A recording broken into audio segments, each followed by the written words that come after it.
Hello, John, Yin Yang Gemini guy. This channel's still being called that. I want to take this opportunity to bitch about Game of Thrones. It's been almost a week since the finale. Come on. It's been almost a week since the finale, and I think I'm actually proper mad again. I mean, I was watching and I kind of got. Um, I wasn't even mad. I was sort of numb. It was so bad. It was just incredibly bad. Just bad. Like everything wrong. They got nothing right. The most exciting part is at one point, I don't remember exactly when. Shinny here was lying out across my lap. He does, I call it a pug belt, and he kind of just goes across my lap. And then Luna Aria, the cat, I guess there's a little fly or bug running around here. And I'm sitting there all and just up right in front of me here, right in front, about 4 foot in the air. She jumps up and she's a really bad hunter, so she does this thing and then falls back down. That was literally the most exciting part of the entire episode. The most interesting thing that happened was my cat failing to get a fly. That's how bad it was. I mean, the first 20 minutes alone, the shit editing of it was just like, the fuck's the point of any of this? Like, what?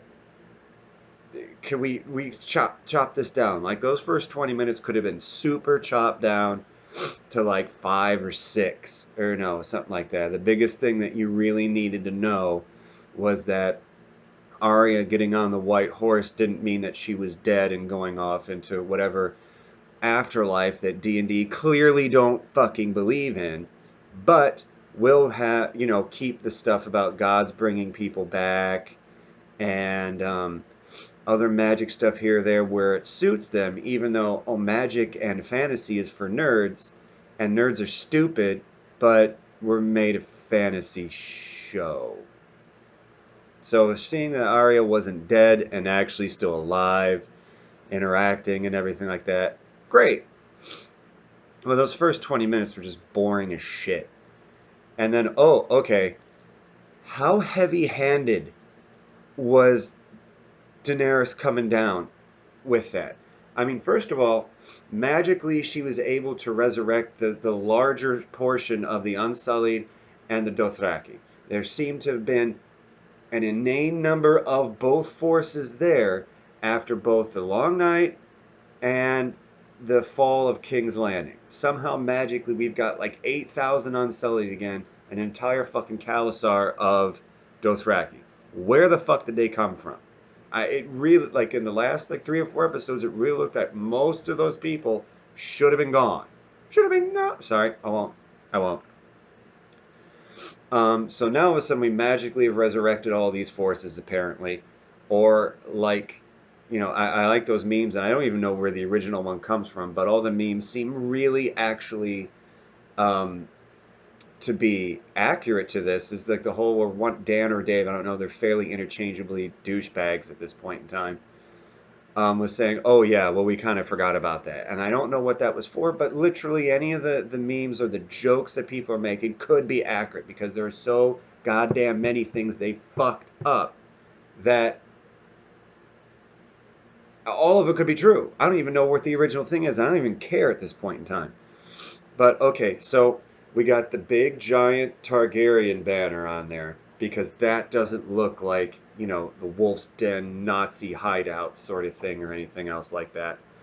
And then, you're coming up the stairs and she's coming out and Drogon's behind her, and then all of a sudden there's like mare wings. So you get her here with mare wings behind it because she's evil now. She's completely a demon. She's gone irreparably evil. And we're going to force this into your face because the Hitler banner and shit Nazi wasn't a fucking enough. So take it. Take the fucking bat wings, you ass.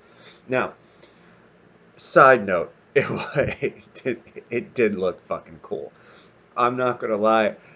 The wallpaper on my computer right behind this thing right there is the fully extended wings. It looked cool. Like so much stuff in this season. Season 8 looked fucking cool.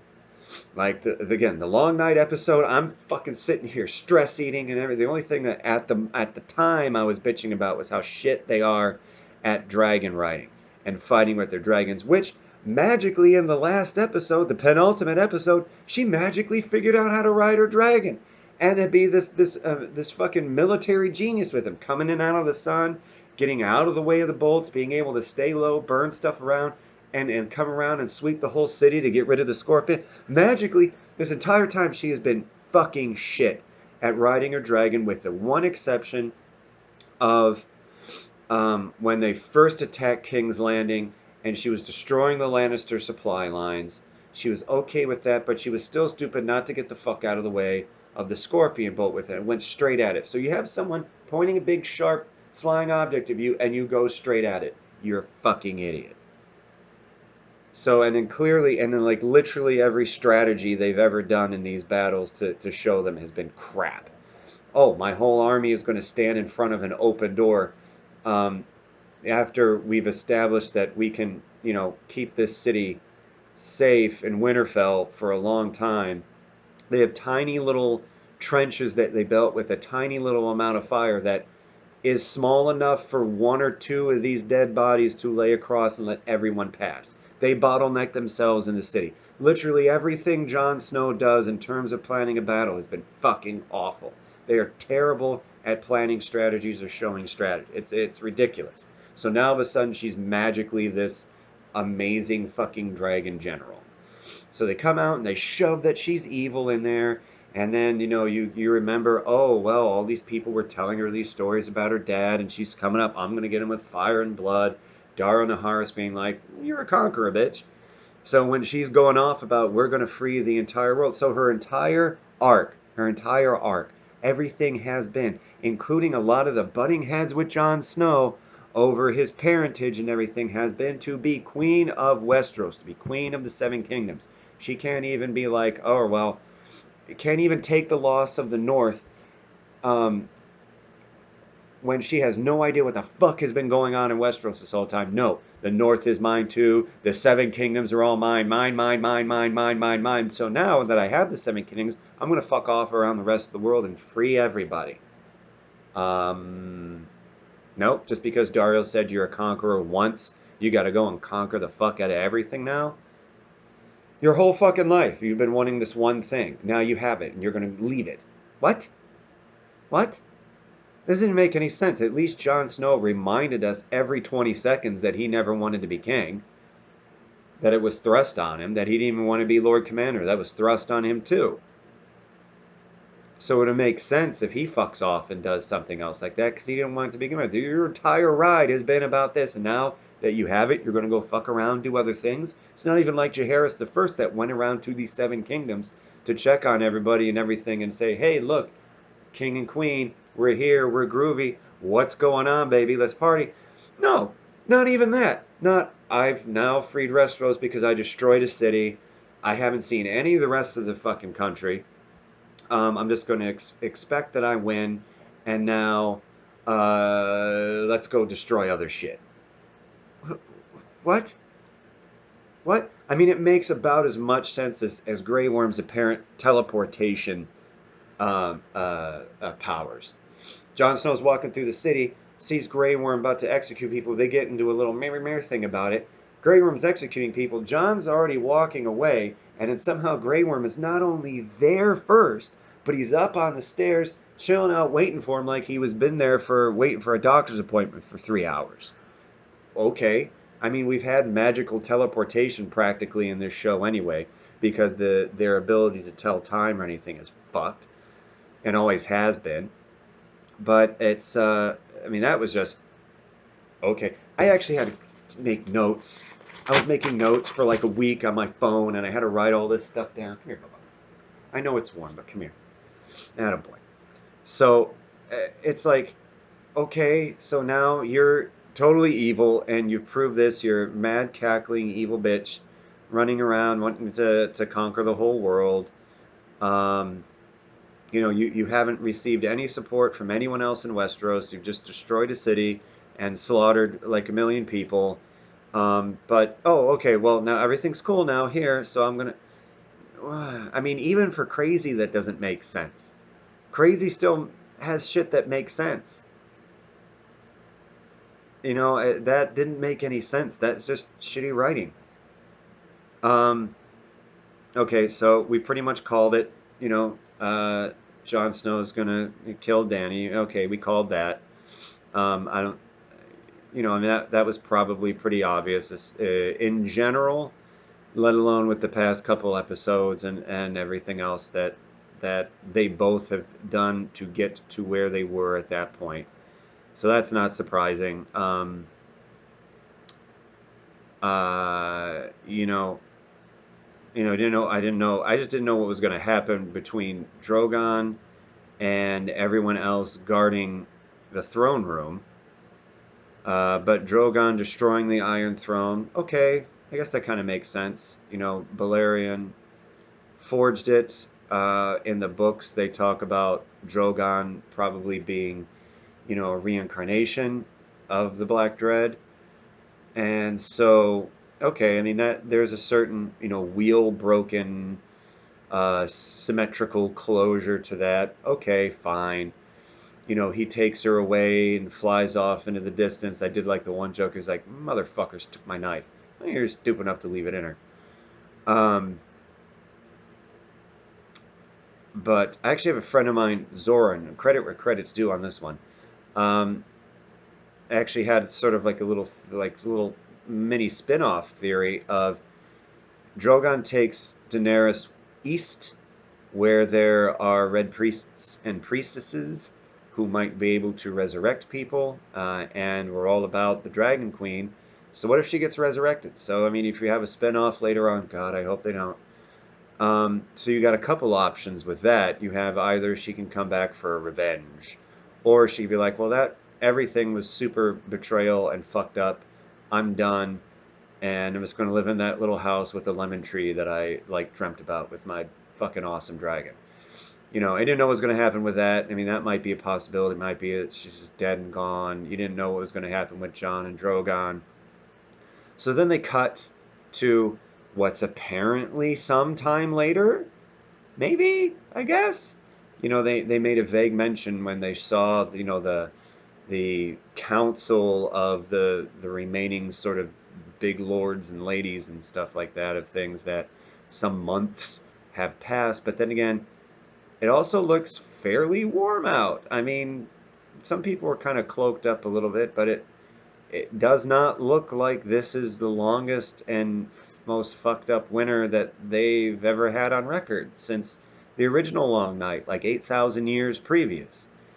And is that because the Night King's dead, so winter's not as bad anymore?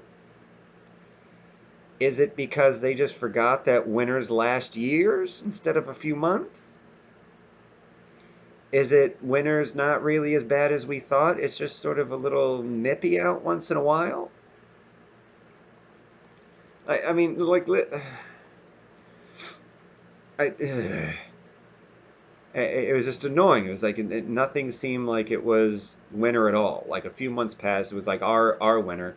A few months passed, it starts warming up. They were like maybe in like March or something. It was maybe in the 50s Fahrenheit. Sorry, I don't know what that translates down to in Celsius. I don't know, in the teens. No, that sounds like it'd be too warm. Uh,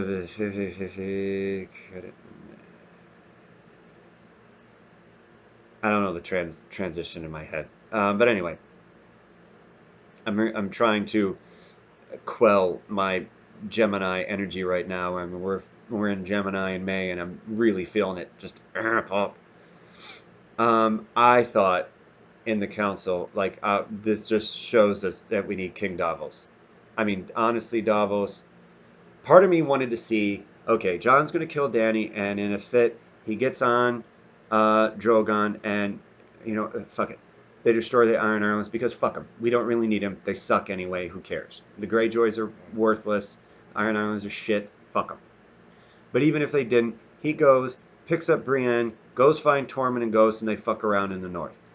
That would have been cool. I'd have been fine with that. Dorne says, fuck you. The North says, fuck you. Davos is king of the remaining 3 or 4, maybe 5 kingdoms at the most. Great. Sansa becomes queen in the north. They unify the free folk lands above the wall and with the Westerosi lands below that. Super big thing. She's awesome. Great. But King Davos with the rest of it would have been fine. But no. No, they don't. They don't do that at all. Although the bit with Edmure was funny. When he starts getting up, putting himself up to be king, gets 3 words into it and stumbles, and Sansa just, without even being mean, just sit your ass down, uncle. No one needs to hear from you. It was, oh, I'm a veteran of 2 things. You're a worthless piece of shit. The only good flat-out Tully was the Blackfish. That was it. Catelyn was a bitch.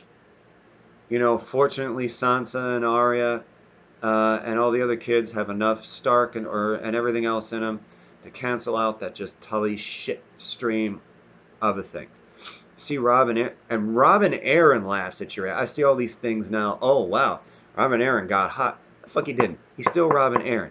That kid is still gonna be fucking bullshit traumatized. He's still gonna be a whiny, pretentious little fucking psychopath bitch. He was sucking on his mama's tit till he was like 10. He was, fostered by Littlefinger for a while and everything like that.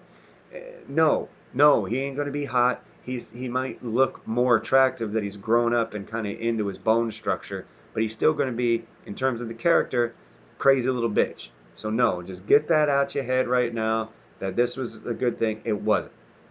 The fact that he's laughing at your ass, Edmure, ought to tell you to just shut the fuck up. The joke about, Sam trying to bring up democracy to the lords and everyone laughing at that was pretty good. Of course, let me get to that in a minute. There's another thing. I got another note. Hold on.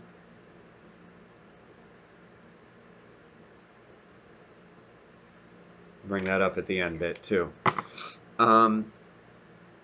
So they're trying to, and again, Grey Worm is sitting there wanting to bitch about Tyrion and Jon still being alive, and everyone's going to listen. Now everyone's going to listen to Tyrion. Okay, we're going to listen to Tyrion. And so he goes through this whole bullshit speech about stories. And isn't that a wonderful speech? About stories. Who has the best story? Not Bran. At least in the show, not Bran. Because Bran was all about magic and all about this prophecy stuff. And Dan and Dave don't give a shit about prophecy. They don't give a shit about magic. They don't give a shit about Bran. If they gave a shit about Bran, there wouldn't have been a whole entire season where he was not in it at all. Bran is the choice with that right now, again, without having the books out or anything else like that. In terms of just the show, Bran is a fucking cop-out.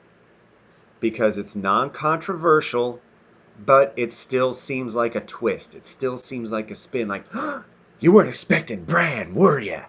Ah! But it's completely non-controversial. I think they caught a bunch of shit for a lot of other things. They're like, what can be a twist, but isn't going to piss people off? So they put in Bran.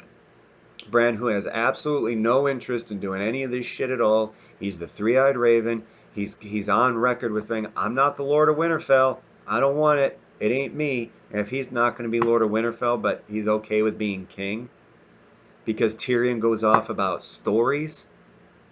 And Tyrion talks about stories for the same reason that the end of Lost was fucking bullshit. Where it's, oh, it was really about the relationships anyway. Yeah, that's what it is. Because they painted themselves in the corner with their continuously failing, and shitty-ass storytelling.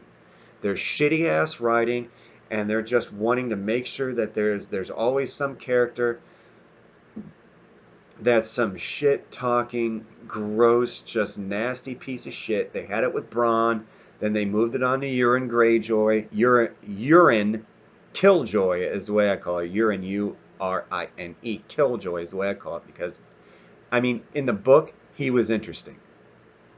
He was like this just fucked up, weird pirate shaman from hell with like weird fucking magic implements and like one eye gone and all this other stuff. Like, he seemed interesting in the book. Whatever the fuck that, I don't know, walking Jack Sparrow STD was, in leather pants in the show was not Euron Greyjoy. Euron Killjoy is what I call him. We want to rationalize this about stories. That's really what it's about. It's about the story. Well, you fucked up the story. You fucked up the story 20 different ways and loose. The whole last season was a fucked up story. What are you going to talk about? Oh, who's got the best story? The person you didn't even want to fucking have in the show? Really? I mean, half that fucking people on that stage, including Tyrion, in terms of the show, had a better story than Bran. Again, maybe not in the books, maybe not in the stuff, but in the show, Davos had a better story. Fucking Tyrion had a better story. You know, it was Bran's the linchpin with the Night King, and the only reason that we could figure that out is because it was a little tiny little bit of it that told us what it was, and then we had to have it blatantly explained at the end. It's like, oh, well, we put a couple lines here or there that might have given a vague clue of it in maybe season 7, and then we had to force tell you it in season 8, like we had to force tell you everything about Rhaegar and Jon Snow's dad because you completely fucking left out Rhaegar in terms of the show. There were people when it was like revealed that Rhaegar was Jon's dad, they were like, oh, well, Robert Baratheon is Jon's dad. It's Rhaegar. And they're like, who's Rhaegar? I'm like, only the reason that this whole thing was going on. You can point the finger that Peter Baelish got some ball rolling with all his manipulative stuff, but none of that really would have been going without Rhaegar. And I'm sorry, that little chinless hound dog douchebag that they got in the flashbacks to be Rhaegar because he looked like the cat who played Viserys is not Rhaegar. He's not Rhaegar at all. Rhaegar better be like young David Bowie, sort of like pretty but handsome, you know, maybe slightly to the male side of almost androgynous. I mean, he was a beautiful singer and poet. He was a scholar and everything, and he was the one that went into the thing and was just reading all the time, and then came out and got all messed up and like, I guess I'm going to have to learn how to fight now, and they ended up being a massive badass. That chinless cat was not Rhaegar. Terrible casting. How can you get such good casting throughout most of the show, even with terrible writing, and fuck that up so bad? Oh, because you don't care, you just threw someone who had no chin and looked like Viserys in with a blonde wig, and that's supposed to be Rhaegar. Fuck you guys. God damn. So anyway, so apparently the best story, because that's what this whole thing was about, the Song of Ice and Fire, was just about, oh, well, it's the stories and history and things that we tell. It wasn't even a well thought out philosophical or logical argument he made about it at all. It wasn't. It was just crap. I mean, at least the Lost ending could be rationalized a little bit about it, even though it just turned into some pseudo fucking Doreen Virtue Protestant just piece of shit purgatory crap. And then they didn't even get Saeed's like lady fucking lover. It was that fucking, I don't know, bimbo chick thing instead of Nadia. It's the same fucking thing. They just fucked up the entire whole point of the show and then tried to rationalize how badly they fucked it up with some one person saying a lame ass thing about it. That's all it was. So Bran gets to be. The only thing I agreed with was that is Sansa saying, you know what? North is done. Fuck you guys. After everything we went through, everything I went through, Arya, Jon, Bran, everything we went through, everything that's been done to us and at us and with us since this whole bullshit began, fuck you, we're out. It wasn't for the North, your asses wouldn't be here. If it wasn't for me, your asses wouldn't be here. I'm out, I'm done, fuck you. And everyone's like, okay, yeah. So I was like, all right, well, that made sense. So now the Six Kingdoms. I can't believe that after everything else, the dude from Dorne didn't say the same goddamn thing. I mean, unbowed, unbent, unbroken. They technically didn't really submit to Aegon the Conqueror. They kind of joined in a little bit, but they really didn't even fall with that. That's why they could still call their people who are running it princes and things like that. They still had like a royal line, basically. So the guy who's in the door is just sort of like, I'm just here for the nachos, basically. You know, I was like, he didn't say anything. So that didn't make any sense to me. Um, so they're, I don't know, it's, so they're going to send John to the wall because Grey Worm wants to execute him. Fuck you, Grey Worm. Basically, at that point, everyone there kind of outranks you with that. The person who had your back is gone. If you're really going to follow her example or what she wanted, then all your character growth is gone because Missandei died, so you're just now just a little hate machine. Um, so if you truly honored Daenerys, then you would honor what she wanted, which would have been a unified Westeros, and you would be there to protect it. But you're just there for vengeance, and you want Jon Snow dead. Okay, but you're also leaving.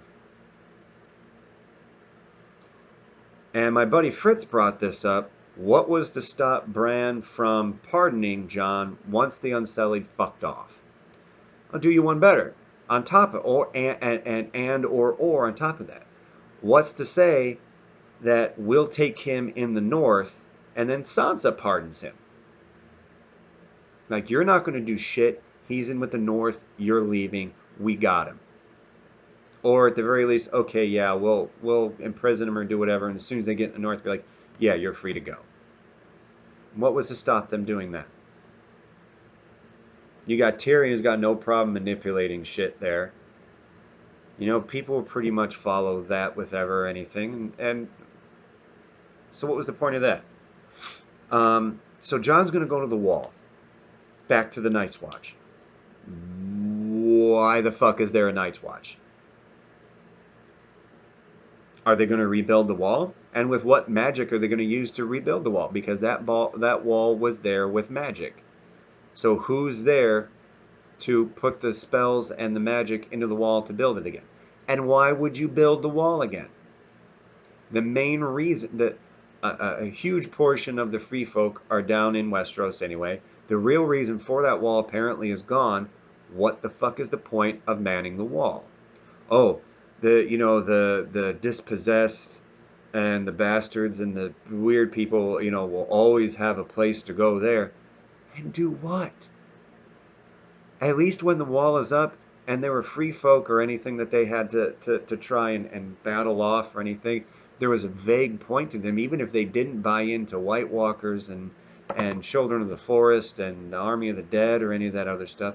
They still had at least a living person point to it. Now there isn't. There's literally no point to it all. So the fact that they have anything with that at all is beyond superfluous. So Jon can fuck off to the wall. Makes no sense. It just doesn't make any sense. It doesn't make any sense that there's a fucking wall there to begin. That there's a Night's Watch there to begin with anyway. Makes no fucking sense. And then Arya. Arya said once,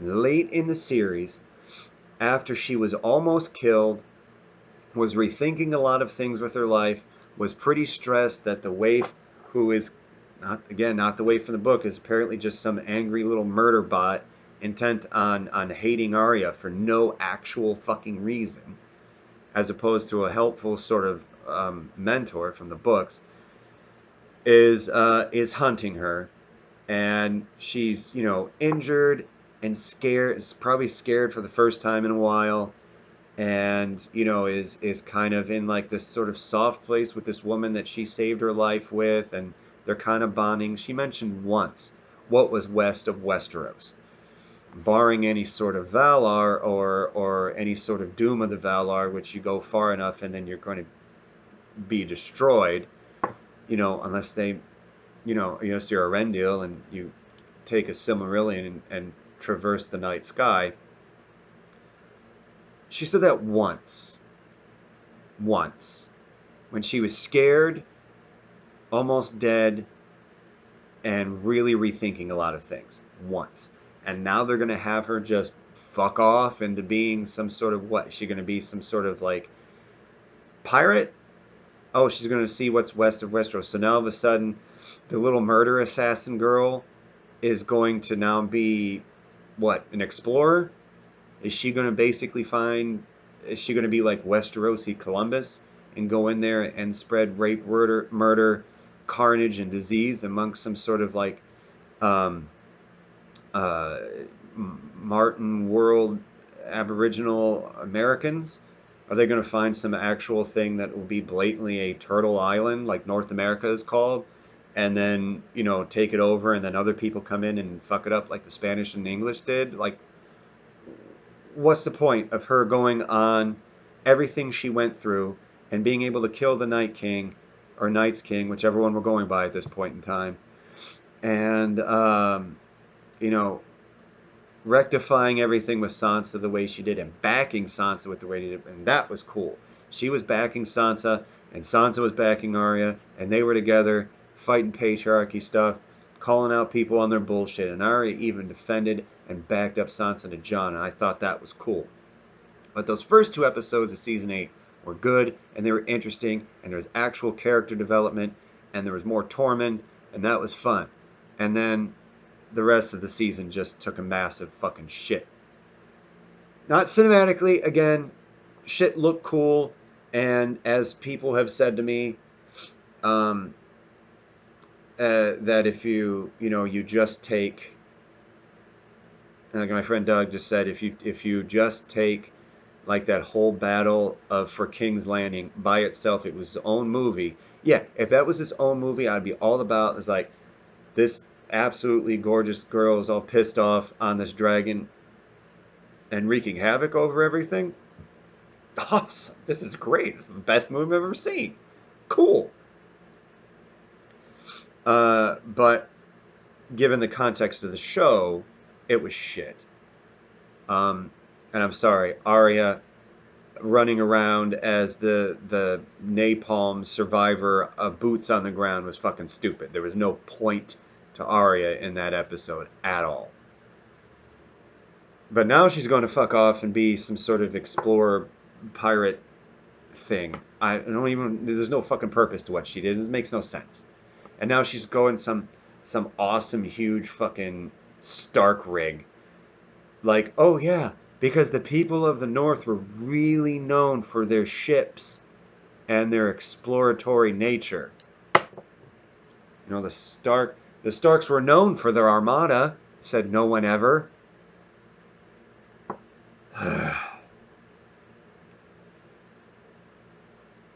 I'm trying to go through. It's like, I think I got most of this anyway. So, momentary pause. Shout out to the actors. Peter Dinklage did amazing. As bad as that episode was, as bad as the majority of season 8 was, and the downfalls in the season 4, definitely season 5, season 6 being just awful, season 7 I thought was better. My memory of it was better than it's turning out to be in my rewatch, and season 8 having 2 watchable episodes and like 4 just pieces of shit. Everyone did a good job. Peter Dinklage, I think he might deserve like an Emmy just for that last episode alone. He did an amazing job, and it was subtle, and it was um, quiet, and it was smooth, and everything like that. The whole thing. It was the only part of the Cersei Jaime thing that I gave a crap for, was that he seemed to give a crap about Cersei and Jaime. Because honestly, the fact that Jaime leaves Brienne. Okay. Side note here, sort of an addendum to this. Jaime in the books, fucking cool. He loses his hand. He doesn't just make some weird shitty threats to Edmure and gets River Run without anyone dying because he's basically threatening Edmure. That's not what happens. In the books, After he loses his hand, he's hanging out with Brienne. Other stuff happens with Tommen and their dad. He really starts seeing Cersei for the fucking psychopath that she is. He doesn't fucking rape her or any of that other shit. And he's pretty much done with her bullshit. So he goes off and he fucks around and he wins the Riverlands without having to get in the battles by talking. Not making shitty threats, by talking the Riverlands down. And that was fucking cool. He didn't go on some shitty, foul-mouthed buddy cop romantic comedy with Bronn and their own little fucking Dornish pervert world or any of that other shit. None of that stuff happened. And the Jaime in the books, and even the Jaime that they started hinting at around Brienne, would not have run back to Cersei in this moment of need. Bullshit. If he would have went there to kill her, that would have been one thing. And the fact that he goes in there and he's like, oh, I'm still so in love with you. Let's run away together. It just completely assassinates anything he has to do. And now Cersei's just like, oh, now I gotta get out of here too. I'm scared. Let's run away. And they both die in each other's arms with the castle falling on him. Shit. Just shit. Shitty shit for both of them. Jaime should have fucking put a goddamn sword into her. If they could have paralleled it, they could have fucking paralleled it great. They could have had Jaime putting a knife into Cersei and Jon Snow putting a knife into Daenerys. Oh, look, parallels. Crazy queens and dudes who are doing the thing for the right thing for the realm. Look, closure and symmetry. Oh, character development. Nope, fuck it. Jaime is completely and utterly pussy whipped, has absolutely no fucking spine whatsoever, and just runs around, runs into Cersei's arms, and they both, oh, we've got to leave. And then the castle falls on him. No poetry to it, no irony to it. No, you want things to be about stories, Dan and Dave. There was a point to make your story interesting, and you once again not only dropped the ball. You dropped the ball, you took a knife, you deflated it, shit on it, and lit it on fire. And now you're gonna write. Now I've heard these rumors, and apparently it's true. They're gonna fucking write a Star Wars movie.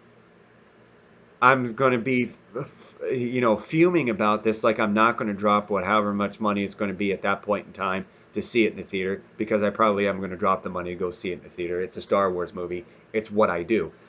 But you have that shitty amount of storytelling. You have this at that point in time, Jaime's story was still handed to you.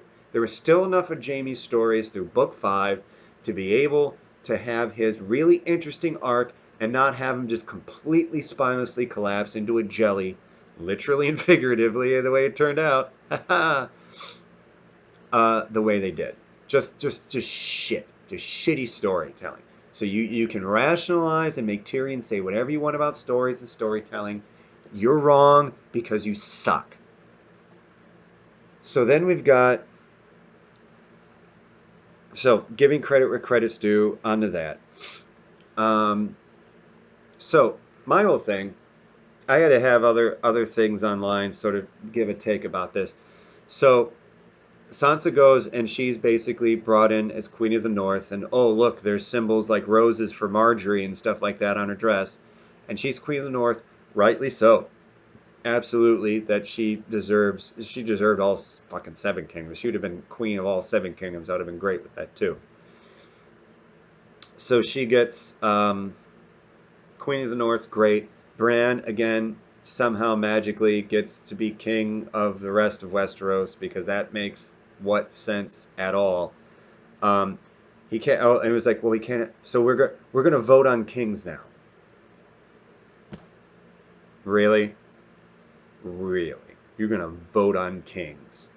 You're gonna have the power in a small elite little cabal, and you're gonna vote on someone who's got absolute power, and you think that that there isn't going to be problems with succession, because someone's going to be able to have a kid, even though it can't be Bran, and then you're going to sit there and say, oh well, we then have to worry about succession, and eventually you're going to have a kid who's going to be like, I deserve it, and huge portions of the realm are being like, we're going to follow this person because he's ex-kings or queens, the dead person's offspring, and that's who we want to follow. But the cabal is going to be like, we want somebody else, and then there's another civil war. Give it 2, maybe 3 king generations, and that shit's going to fall the fuck apart again.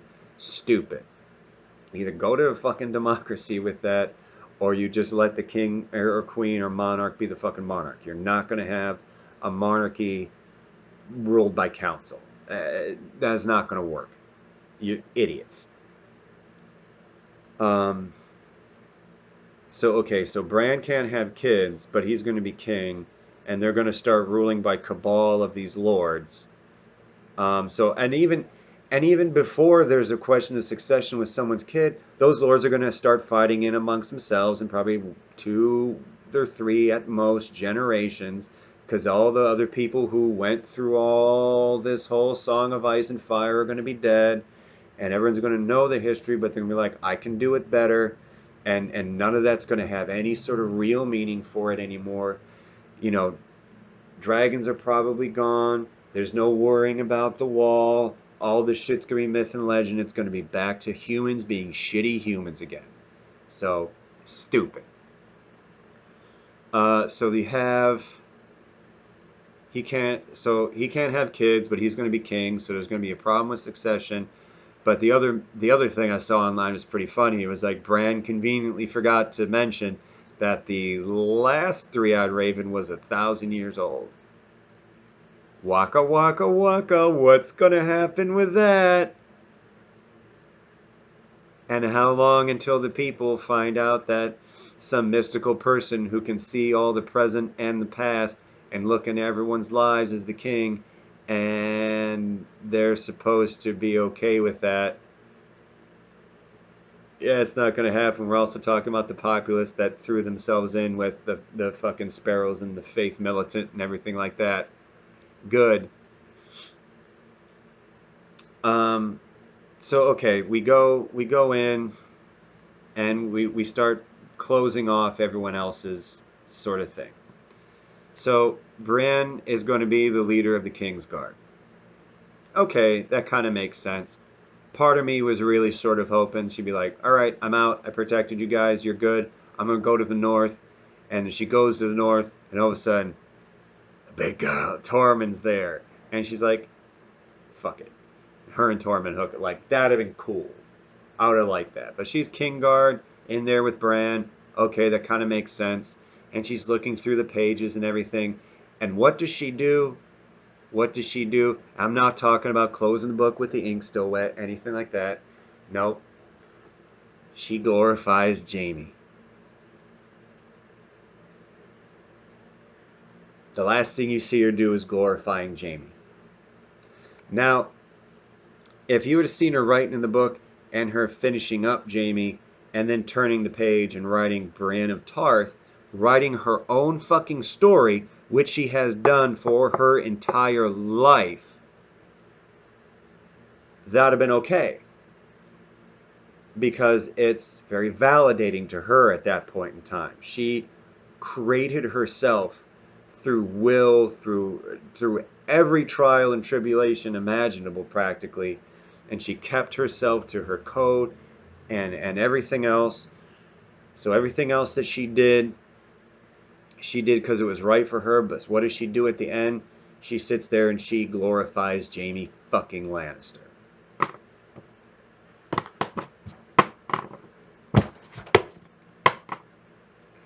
So you want strong female characters so long as they act like dudes, because that's the whole thing with a lot of our culture, let alone Game of Thrones. Sansa has been denigrated for years, and it's bullshit. Because when she's a 13, 14-year-old girl who's been brought up to be a princess practically, yeah, she's going to do those things, especially since she hasn't had any sort of exposure to shitty fucking people like Cersei. And yeah, she can get manipulated, but she started learning. But no one tons of people gave her shit, fucking hate Sansa, but Arya's great, Brienne's great, isn't that great? It's because they're like tomboy stuff. So our culture is fine with strong women characters so long as the strong woman character acts like a guy. unless it's in business or they're threatening some sort of male power structure, then obviously the woman's a bitch. And she's cold and she's probably a lesbian. But no, we can't have a strong woman be feminine. We can't have a strong woman be a woman. We can't have Brienne, who has created herself, be anything but, oh no, she's boy struck by Jaime Lannister.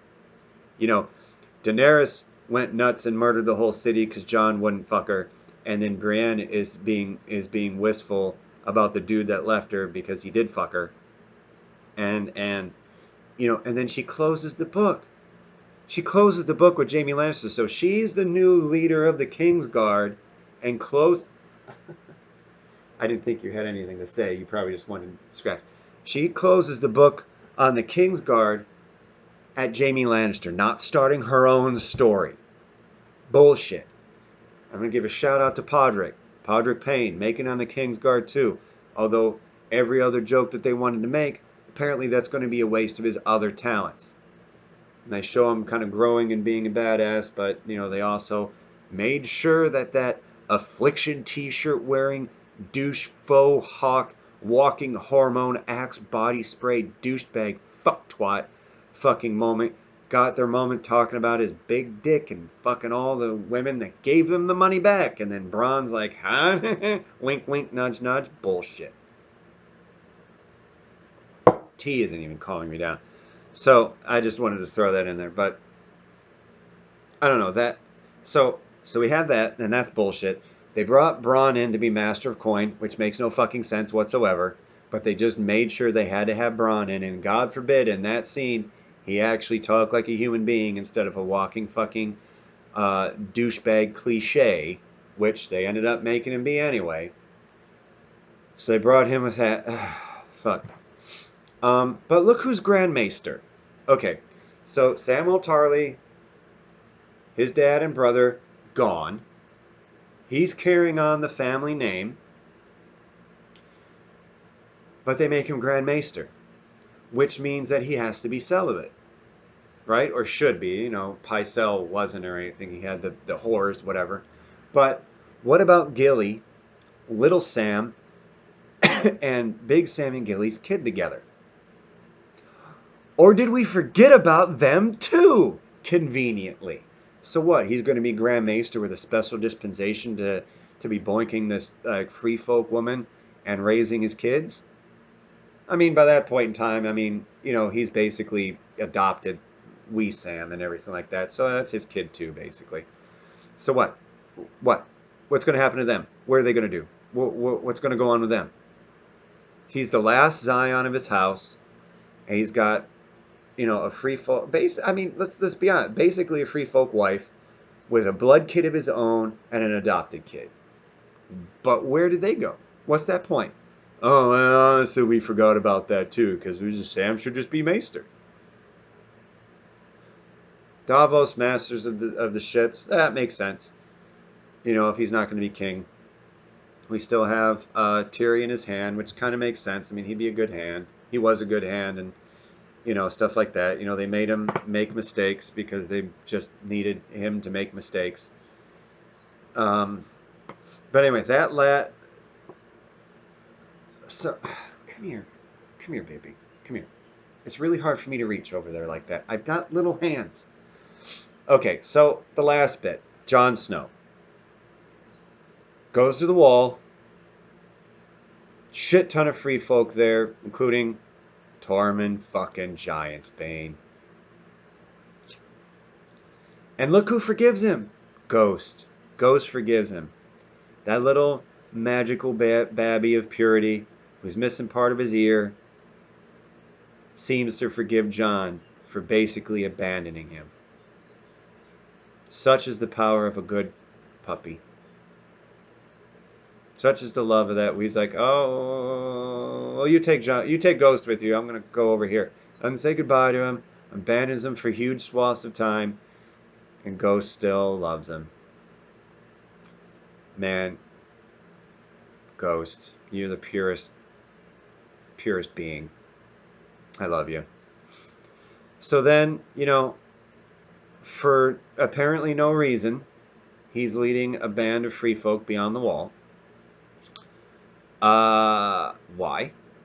I mean, they don't explain. It's just they all part for him, and they're like, "Oh, here's the dude," and then he goes beyond the wall, which has no purpose, with a bunch of free folk. Why?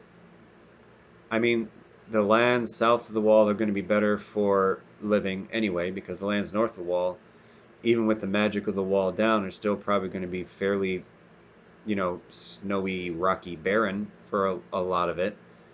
So why? But then they close it. He's got his little.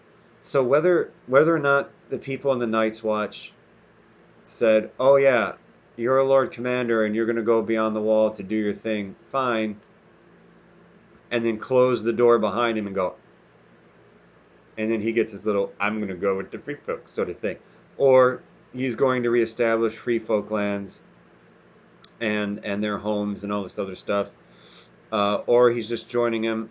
Is he going to be? Is he going to be their king now?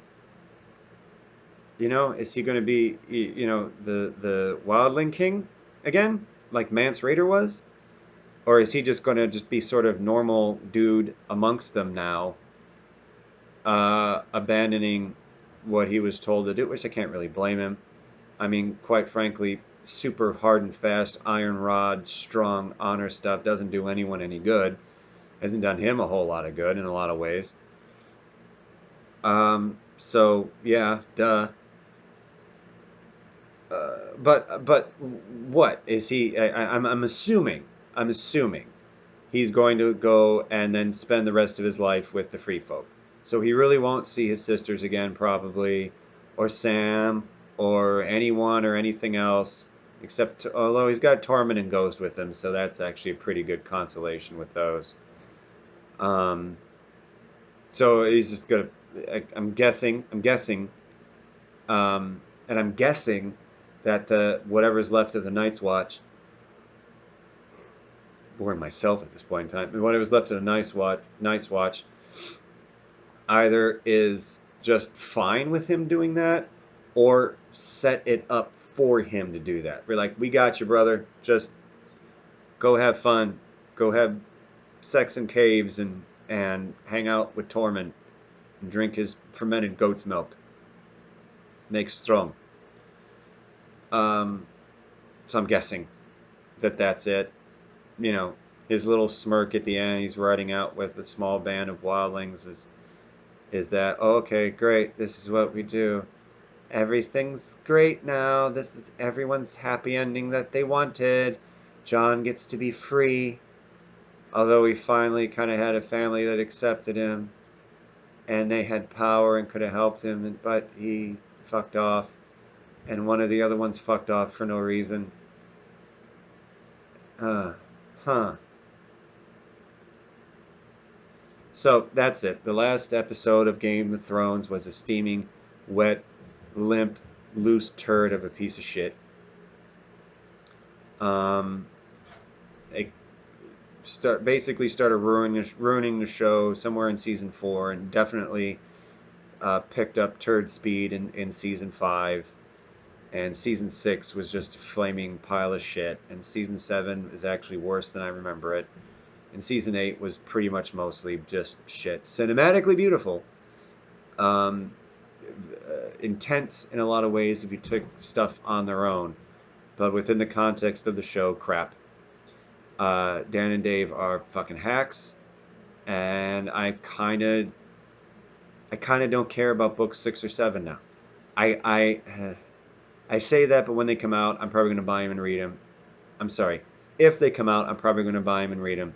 Right now, I just want part 2 of that Targaryen history because Fire and Blood was an amazing book and I devoured it. And it was really interesting and good. I think something to watch out for in terms of the books is between now, we're in May 2019. If it comes out between now and Christmas of 2020, I wonder how much the show had to do with squashing books 6 and 7 coming out. I wonder how far George R. Martin, I call him Gurm because it's easier than saying George R. Martin, especially since he just throws an extra R in there to be like Tolkien. I wonder how much of books 6 and 7 are actually done and ready to go. But for some reason, the show and the hype with that and everything had to do with shutting that down. Now, logically, one would assume that financially, the sort of cross marketing of book and show would help each other.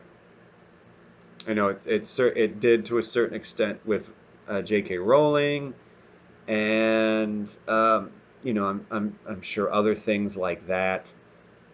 Some other stuff, the books were already out by the time they made the movies or the show or something along those lines. But with this, the books weren't all the way done, so there might have been. I just wonder if there wasn't something with the show shutting that down, because they knew the books would be too divergent from the show at that point in time. That Dan and Dave's little, I mean, it's again the same thing as Lost. They just added all this other shit, so now when it came time to wrap it all up, they were so loose and diffuse everywhere else with bullshit that didn't matter, that they couldn't wrap it all up correctly and properly in a way that made sense for the characters and the writing. Because they ruined characters at that point in time, have done completely juvenile things with the series and the writing, and then finish. It's about stories.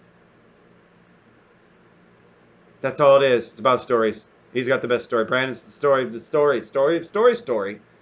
Even though we fucked up an entire story with our douchebaggery.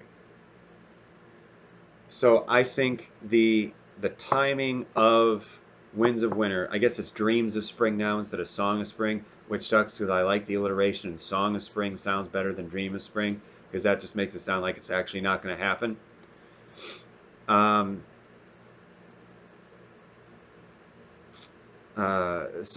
think the timing of that Winds of Winter coming out is going to be telling. And I do wonder how much is already done, and I wonder how much the show has to do with squashing that, because it'd be too divergent. The book nerds are going to be too up in an uproar. People are going to quit buying the books. People are going to quit watching the show. Because I think they understood that, hey, this show's kind of diverging. It's not doing too well. There's, some problems with some stuff or anything. If we have the books out now, we might lose audience.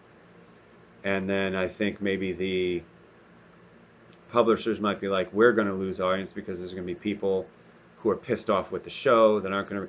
I wonder how much sort of backroom publishing and sort of another cabal sort of thing going on, because as we all know, all these different corporations and companies and everything, even some of them that seem to be in competition with one another, will reach deals with each other to do things. The airlines did it. That's one of the reasons why everyone was so pissed off at Southwest for a long time, because all these other airlines like Delta and United and I think Continental, some of these other ones, got together and worked out how to artificially keep their prices high and going higher. And Southwest wouldn't be part of that deal, which is why they, people in the industry and some other people were pissed at them because they were like undercutting some of the stuff because they wouldn't go in with that. So I really wonder, the timing of Winds of Winter coming out, I think is going to be telling about how much backroom, back deal bullshit was going on with the publishing of the books and the finishing of the production of the show. I could be wrong. I kind of hope I am. But then again, that just means that Gurm is even more incompetent. It just increases his incompetence. So I don't know. I mean, I know he liked when the show first came out, he liked playing. It really seemed that he liked playing, and he liked writing and being involved with the show and writing episodes with the show and whole monologues of Tormund talking about needing to fuck women a certain way and not like dogs but wait till they're wet as seals and everything like that. He make sure he did that for 3 or 4 years, and then there was divergence in terms of the story. And from what I understand, he's got like a gag order on talking about certain things about the show because he was going, this isn't what I wrote. And no, it's not, because it probably would have ended up pretty damn good if it had been what he wrote. But I don't know. I'm sure there are points, major, big points in it that are from his outline that supposedly Dan and Dave were going off of. They clearly weren't. They were doing their own little shitty fan fiction. Shitty fan fiction rape fantasy. And glorifying bullshit. And I'm sorry. Another thing, I'm going to try and make this the last thing. The whole thing, and this is practically with everyone in the show, is you had a shitty time of it, but it made you who you are today. You were raped, and your family was murdered, and you've been beaten and abused in every single way for years now, I guess. But it made you a better person. It made you the strong person you are today. Yeah. What a load of fucking bullshit. What a load of fucking just denial, abusive bullshit. Take all your trauma and just stick it out, because you're better for everything that happened to you. Your whole family's murdered, you're stronger for it. You were raped and tortured for years, you're stronger for it. You're a better person. It brought you to this point. So everything's fine. You have no trauma. There's no psychological effects. There's no mental illness or anything that can come for that. You're fine. It's okay. Just be cool, man. You're good. You survived. Everything's great.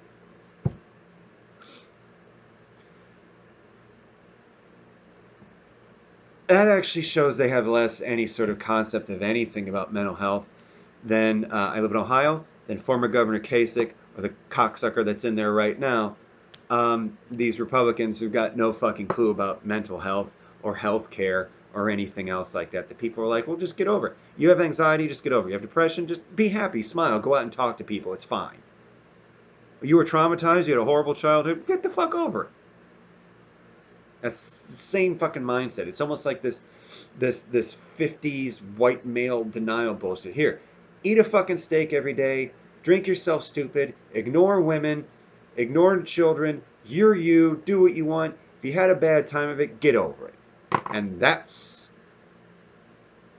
the mentality that they're going with. And that's bullshit.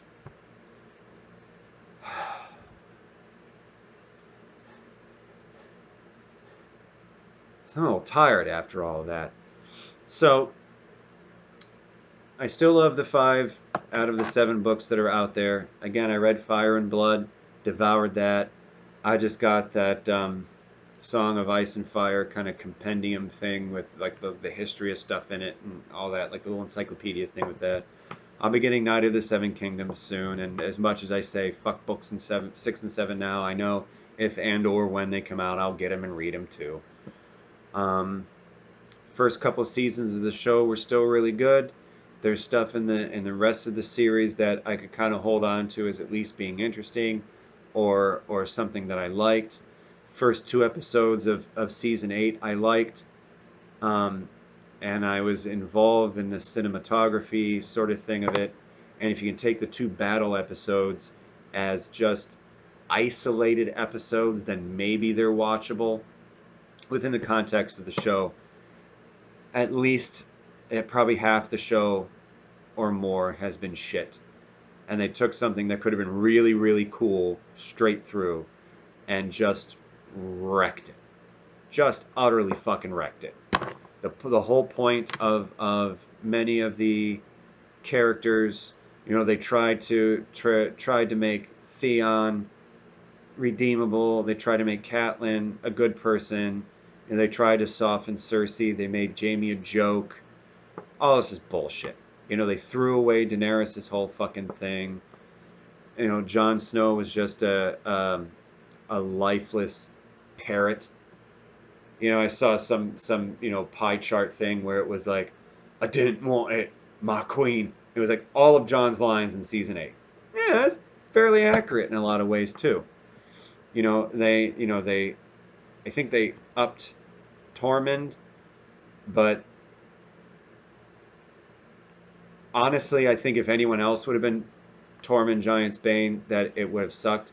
But the specific guy who was Tormund made that utterly one of the most watchable and enjoyable people in that whole show. Every time he's on, it makes me smile. I'm doing my rewatch now again. I'm in the middle of season 7. Every time Tormund's there, life is better.